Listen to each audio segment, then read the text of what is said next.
exploring meditation styles.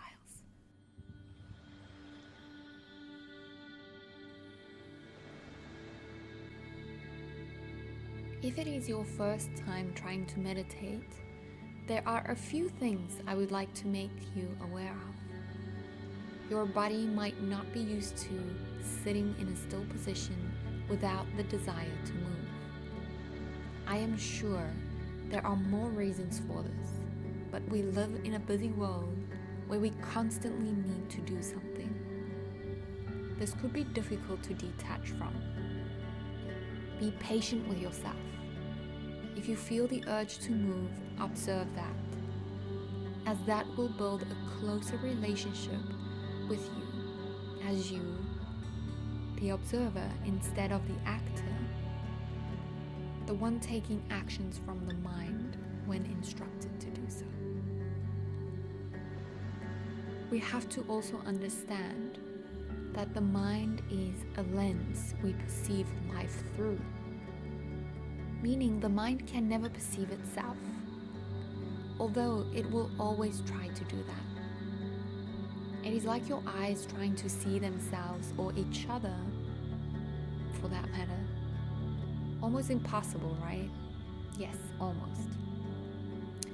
We can, however, see a reflection of our mind, but that means that we have to step beyond our mind in order to get that reflection and perception from an objective view.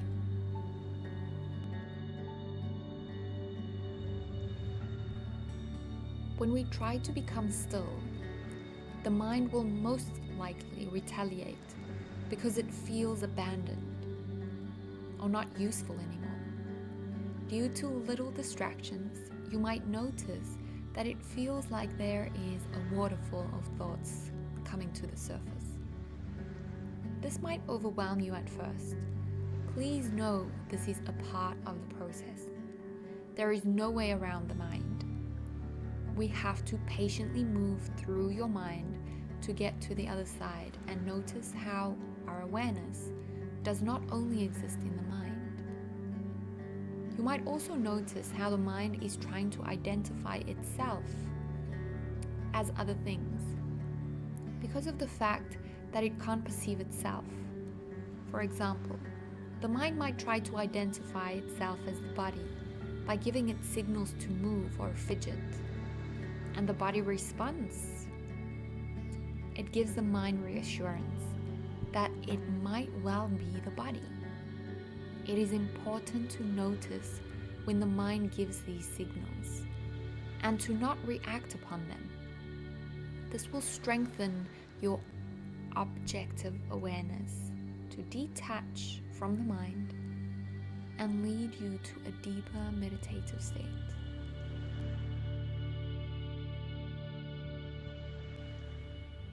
The other reason why it might feel like there is a volcano of thoughts and things going on in the mind is because you are taking the time to notice.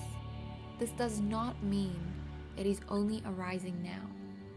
Those thoughts are there the whole time, but we are so distracted and busy with other things that we don't even notice how many thoughts are running in circles in our mind, trying to be acknowledged.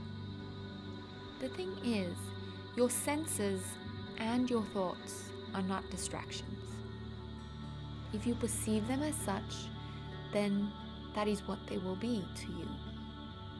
If you see them as different form of energy, and that your focused awareness has shifted to something else, then it is much easier to bring your awareness back to something else. On this note, making a little ritual for your meditation can be very rewarding. Try to incorporate all of the senses. I know some people will not agree with me on this. As in meditation, we are trying to move beyond the senses and aiming for a state of samadhi or nirvana.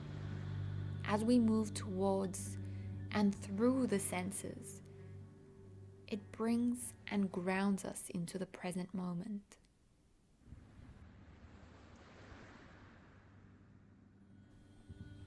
Light a candle or dim the lights so that the light is not bright but ambient, and also not completely dark, which might encourage sleep. Incense or essential oil burners are very handy, as the olfactory system in the body is directly linked to memory. So be cautious. Do not use a smell that triggers a certain memory for you, because you might then connect meditation to the same feelings of that event or story. Unless it is a very pleasant feeling, then I would say go for it. Try to get a calming smell like lavender, sage, frankincense, or something that you enjoy smelling. Make sure you are warm enough and that the clothes you are wearing are comfortable. I mention these things when you start meditating, not because they are essential, but if you want to incorporate these things to add to your comfort, then feel free. You can, however, meditate in any or no clothing, but anywhere in the world.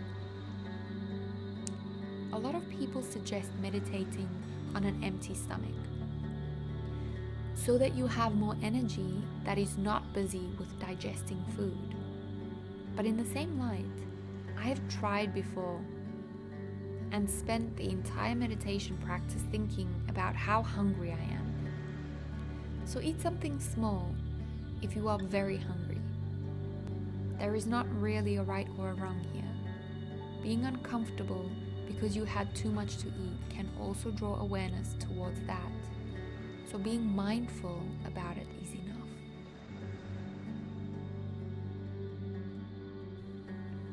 The first step is to commit to a regular practice, a few times a week if possible.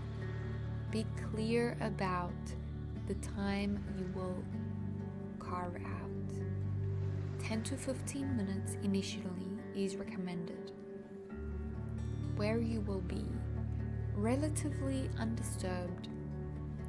A little bit of background noise is not an issue, and your reason for meditating. It takes discipline and perseverance to make a habit stick. So honoring a routine, same time, same place, will help build your meditation practice. Many people pair meditation with a routine habit they already have, like brushing their teeth, to make sure they remember it. A popular time to meditate is the first thing in the morning, though it's okay to find time that suits your schedule. Be it morning, afternoon, evening. At the end of your meditation, it is important to recognize the quality of mind at the moment, and then make the intention to carry it into the rest of your day. From a clear idea about what you are going to do next. Whether it's brushing your teeth, taking a shower, or making breakfast. It's so easy to jump off of the seat and lose the calm, spacious quality you created while meditating. So be conscious of carrying this awareness with you into the next activity you do.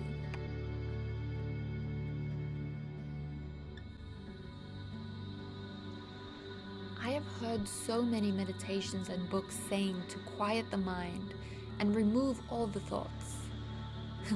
Like you can just switch off your mind like a light switch.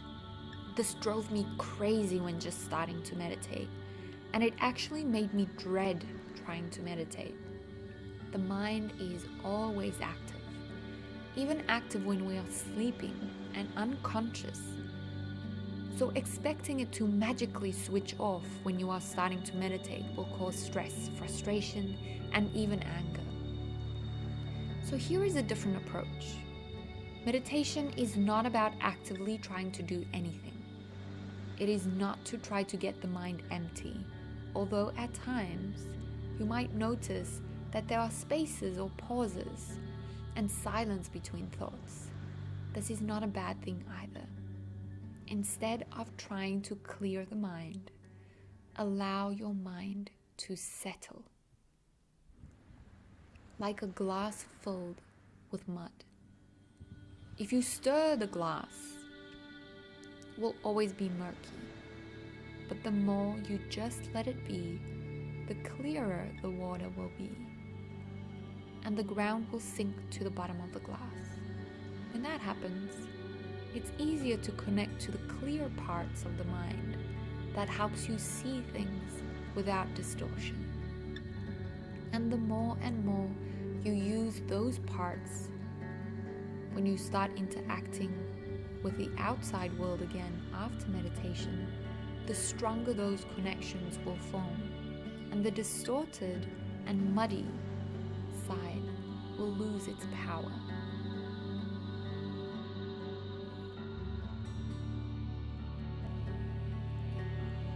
Meditation is a journey of a lifetime, not a sprint to instant progress.